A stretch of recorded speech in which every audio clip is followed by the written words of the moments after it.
Hola, ¿qué tal? ¿Cómo están? Hoy quiero comentarles mi última lectura y se trata de la novela o del libro de Florencia del Campo, Que tenga una casa. Que tenga una casa, de la escritora argentina Florencia del Campo, eh, que publica este año Candaya y que lo hace en su colección de narrativa.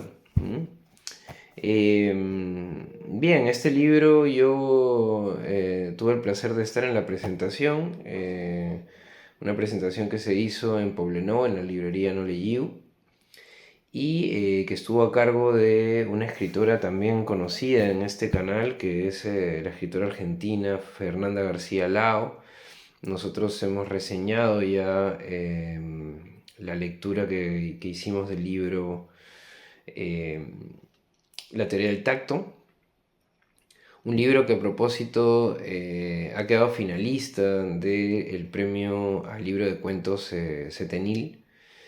Este libro ha sido editado además por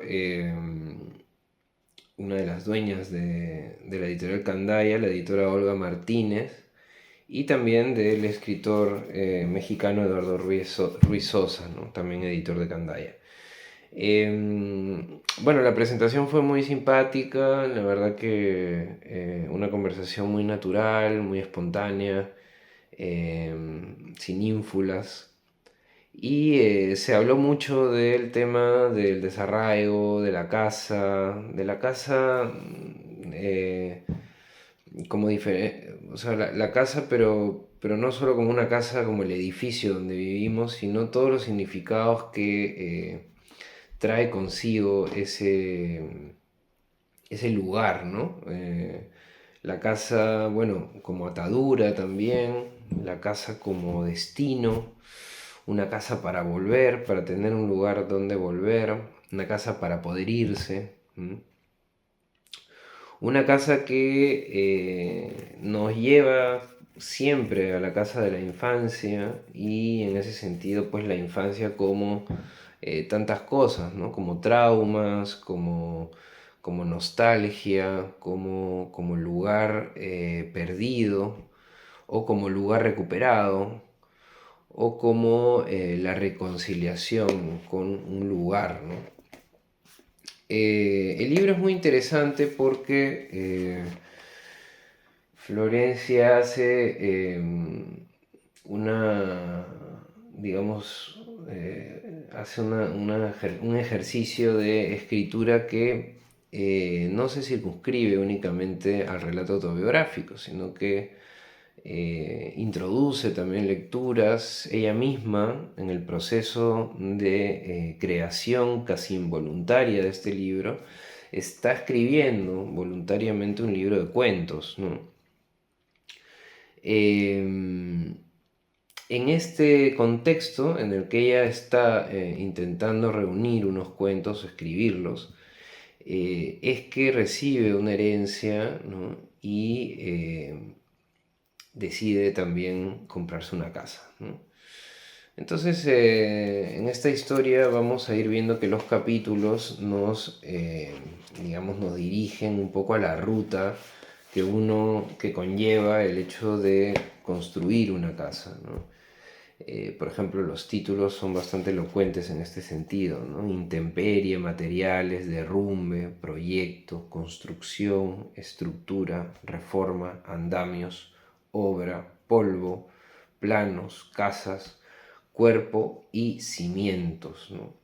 Aquí vemos cómo los títulos del libro nos van a llevar a el ciclo que implica una casa, ¿no? Todas estas palabras nos llevan a el hecho de conseguir una casa, de tenerlo como proyecto, de construirla, de conocer su estructura y modificarla, de reformarla y todo lo que ello conlleva, ¿no? bueno, es un libro que reúne el tema de la casa, del desarraigo, de la patria, de la extranjería. Habla también de la escritura como una casa, la casa como cuerpo y la escritura como cuerpo también. En fin, es una serie de asociaciones muy sugerentes, muy interesantes, algunas quizás más arriesgadas que otras. Pero lo cierto es que mueve este libro temas que Florencia del Campo ha trabajado ya en su obra antecedente, ¿no? Tiene libros publicados en Argentina, pero yo voy a mencionar algunos libros que han sido publicados aquí en España. Por ejemplo, en el año 2016 publicó La Huésped en Base Editorial, que por cierto es una editorial que este año ha publicado un ensayo eh, muy interesante que se llama Una galaxia pop llamada One Piece, del escritor peruano JJ Maldonado. Eh, Después de este libro, La Huésped, y ya vemos el título, ¿no? La Huésped, que sin haber leído el libro ya me remite a una casa, ¿no? A una casa a la que alguien llega, una casa que no es la casa propia, ¿no? Luego escribe un libro que se llama Madre Mía en Caballo de Troya, 2017, y este título, a pesar de que al igual que La Huésped no he leído Madre Mía, me remite pues a la madre, que es un personaje fundamental en este libro, ¿no? Porque justamente el hecho de adquirir una casa eh, en Madrid, lejos de Argentina, de su punto de origen, de su lugar de origen, sin embargo, va a significar para la protagonista y para la narradora de esta historia un retorno a esa casa de la madre, ¿no? Donde se regía en base a las reglas que la madre ponía, ¿no? Luego tiene otro libro en pretextos, publicado en 2019, la versión extranjera, ¿no? Otra vez hablando de este tema de la extranjería, de la ubicación, del desplazamiento, de la ubicación referencial, ¿no? Hay que decir que estos temas también están en la obra, o al menos en el libro que leí de Fernanda García Lao, ¿no? La teoría del tacto, sobre todo en el último relato, Dos hemisferios, ¿no? En el que hay también esta divagancia, por decirlo así. Hemos hablado de esto también en el video de la sombra del personaje, refiriéndonos al relato Los Divagantes, incluido en el libro con el mismo nombre, publicado en 2023 por Anagrama, de la escritora Guadalupe Nettel, ¿no?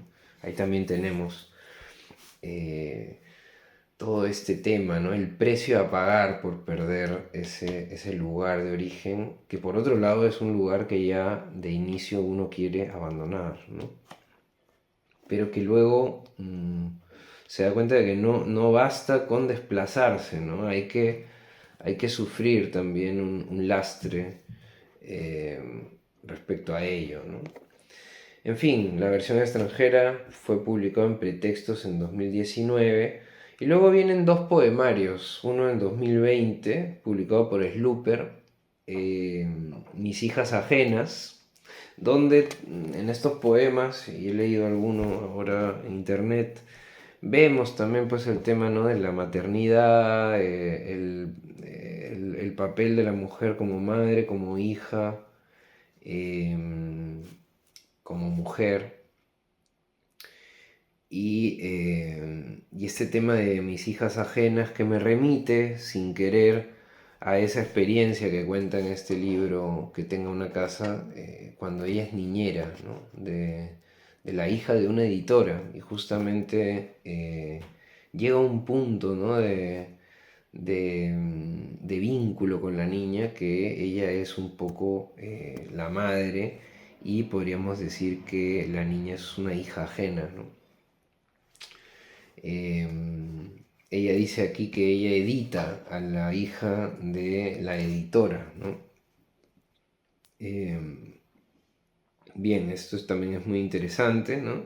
Y luego este año en Isla Elefante ha publicado un libro de poemas también, El hombre del padre, ¿no?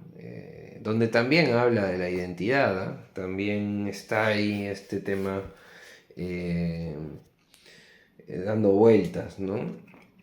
Bien, y luego tiene una novela juvenil publicada por Editorial Barret 2020 que se llama Soy, ¿no? Ya solo el nombre nos lleva también a esa pregunta del ser, ¿no? Y por otro lado, aunque no sé exactamente de qué se trata, ya el nombre apunta a la identidad, ¿no? Ya sea del narrador, del personaje, etcétera, ¿no? Así que vemos que en la bibliografía también de esta escritora argentina encontramos ya una serie de rasgos que creo que van a ser característicos en la literatura, ¿no? De Florencia. Otra cosa curiosa es que en Isla Elefante este mismo año también se ha publicado un poemario de Clara Monzó que podría vincularse, no lo he revisado, pero el título me llama la atención porque se llama Llevar la casa, ¿no? Hemos hecho una portada y una casita, o sea que hay también este tema, ¿no? De la casa que se circunscribe en varias literaturas que están teniendo mucha fuerza hoy en día, ¿no? Por un lado, la literatura del yo, por no llamarla literatura testimonial, ¿no? Que es esta literatura pues que habla de esta primera persona, este narrador protagonista de su propia vida, que la cuenta, que la repara, que se reconcilia, etcétera, ¿no? Una literatura autobiográfica que a veces juega con ciertos registros de ficción, pero que en el fondo lo que busca es resolver, ¿no? Algún trauma, algún hecho, digamos, que le ha sucedido en la vida, ¿no? Es muy común ahora entre los hombres, por ejemplo, los escritores, pues publicar libros sobre la paternidad en esta nueva era donde el hombre ya no es el hombre de antes, entonces vive una paternidad diferente, el padre cariñoso, el padre eh, que lucha contra sus propias cadenas culturales, ¿no? Para ser distinto. Y en la madre, por supuesto, una amplia literatura de la maternidad, la literatura de la hija, ¿no? Ahí tenemos a Adawi, tenemos algunos relatos también de Selva Almada, Schwemblin, ¿no? También lo trabaja ella. Hace poco Sofía Balbuena, un libro sobre el alcoholismo de la escritora, pero que es al final su problema con el alcohol. En fin, hay mucha literatura del yo que en sus expresiones más sofisticadas, como es el caso de este libro, Que tenga una casa, y el libro, por ejemplo, de Sofía Balbuena, publicado por Caballo de Troya, hay también una intención de superar ese testimonio a través de dialogar con la tradición literaria, ¿no? Entonces, en Que tenga una casa también hay esta exploración de otros textos, ¿no? Por ejemplo, va a aparecer el libro de Cercas, Los soldados de Salamina. Va a aparecer la historia de Machado por una casa en Segovia que de la que fueron propietarios familiares de Florencia, que era como una especie de pensión donde aparecían pues, personajes de la intelectualidad. Machado también aparece mencionado en un artículo que escribe Cercas al inicio de su investigación sobre el personaje este que se salva del fusilamiento, bueno, esta historia de la novela de Cercas. Y luego también tenemos, por otro lado, la aparición del escritor catalán Josep Pla, que en un momento tiene que irse a vivir por por la peste, ¿no?, que hay en Barcelona, se va a vivir para Fruyer, si no me equivoco, eh, a la casa de los abuelos o de la familia, ¿no? Y ahí también hay este tema, ¿no?, de la casa. En fin, hay esta intención de la literatura del yo, pero que, digamos, que dialoga y se alimenta de la tradición literaria, de algunos textos que van a ir apareciendo. Hay también un capítulo en el que hay varias citas de otros escritores que hablan de casas. Y finalmente también hay el relato de ficción, porque como les digo, la narradora está escribiendo un libro de cuentos, ¿no? Y entonces, por momentos, para explicar determinados hechos, se pone en tercera persona, ¿no? Y empieza a narrar la historia del personaje de sus cuentos, y de esa manera entra en el registro ya puramente ficcional, ¿no? Sabemos que la tercera persona, al implicar la creación de un narrador que no existe, además que no es corpóreo, que es algo que es solo una voz, ¿no?, que se reproduce y que cuenta, estamos ya entrando en una forma de observar a los personajes que implica necesariamente, pero que además lo deja explícito, un pacto de ficción, ¿no? En fin, en este libro, pues la narradora finalmente consigue, ¿no?, una casa, y vamos a leer algunos fragmentos en el tiempo que nos queda para poder ver un poco la prosa de Florencia, que a mí me ha parecido maravillosa, eh, muy sugerente, y luego vamos a ver algunas otras cosas, ¿no?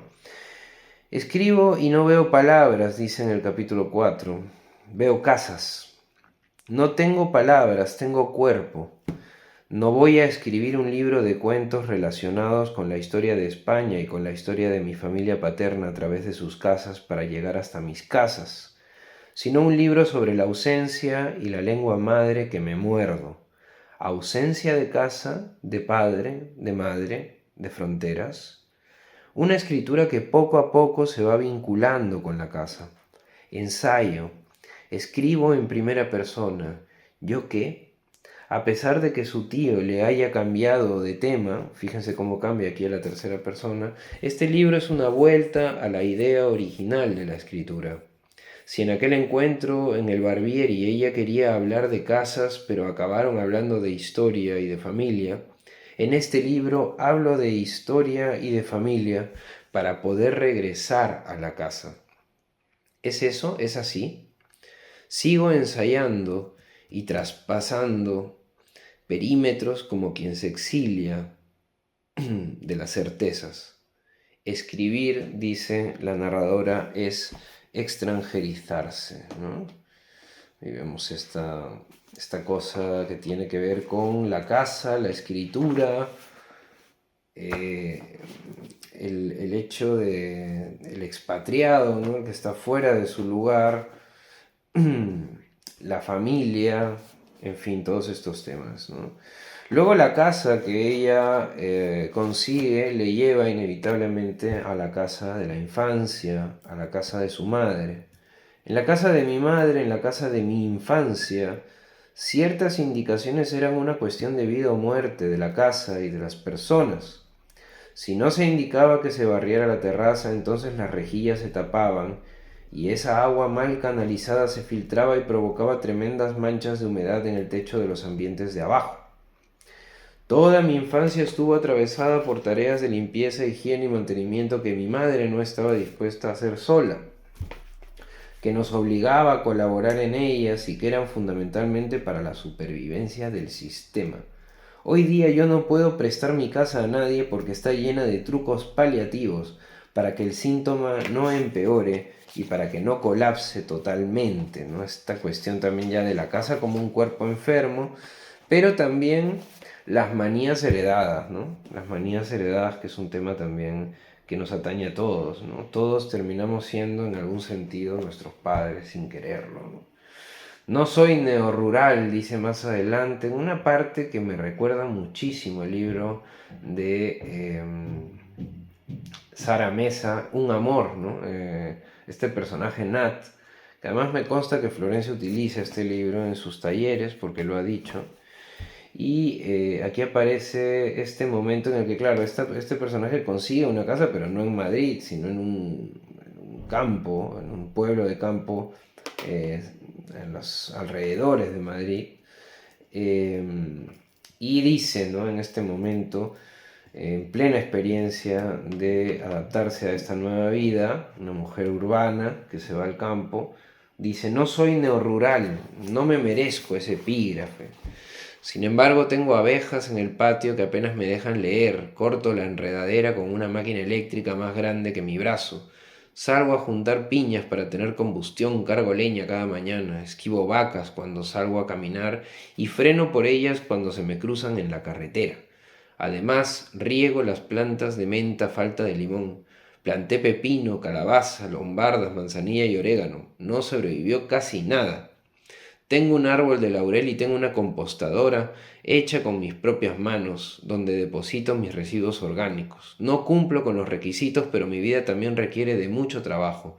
La tarea de pintar el frente de la casa de verde para cambiar el marrón cerca que traía cuando la compré, la asumí el primer verano que pasé allí.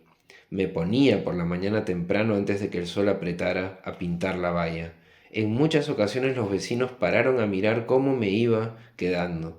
Cuando esos vecinos eran hombres mayores de 60 años, si se paraban a decirme algo, me hablaban en plural. Bienvenidos, os está quedando muy bien, vaya cambio, ¿no? Y aquí está esta cuestión que relaciona el texto con el libro de Mesa. ¿Por qué? Porque en este pueblo aparece la mujer sola que se compra una casa de campo, que la está arreglando, y los hombres asumen que es una mujer casada, ¿no? Y quizás si supieran que no está casada, entonces entrarían ahí a seducirla o a intentar hacer algo con ella, ¿no? Como sucede en la novela Un amor, ¿no? Ya hay una escena más adelante en la que uno de los hombres del pueblo le coge la pierna, ¿no? Entonces hay también esta cuestión de hacer visible, ¿no?, el tremendo machismo que hay en estos pueblitos de campo, ¿no?, acostumbrados a que la fuerza del hombre, la fuerza de trabajo del hombre, sea además una imposición sobre la mujer y sus costumbres, ¿no? Bueno, un libro, como ven, además muy bonito, como todos los libros de Candaya. Qué maravilla de editorial. Más libros siempre literarios, con una vocación de ir más allá, ¿no?, que no solo quedarnos en la superficie del relato autobiográfico. Y bueno, es una novela que para aquellos que se están mudando, para aquellos que no encuentran la casa, un tema además que viene muy a cuento hoy en día, que tenemos tantos problemas, ¿no?, para alquilar un piso, para comprarnos algo, para tener un sitio, para conseguir una habitación, ¿no?